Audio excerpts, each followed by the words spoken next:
There's the lawn low.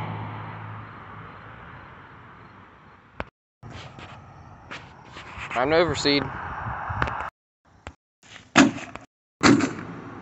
This spot here gets sun all day, so I got some sunny mix. Hopefully that will be great. Said cut it low, lowest setting.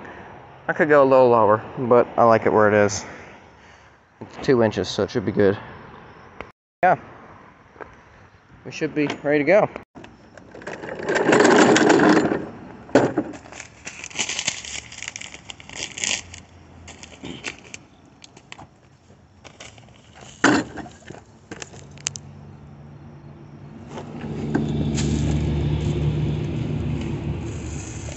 No leaks. Nope, we're good.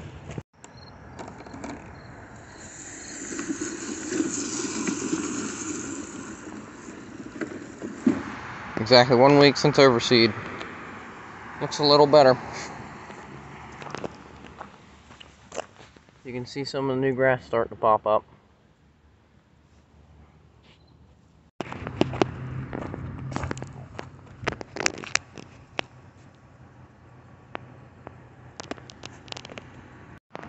It's been 3 weeks now, hard to believe. Middle of October, and there's dandelions in the grass.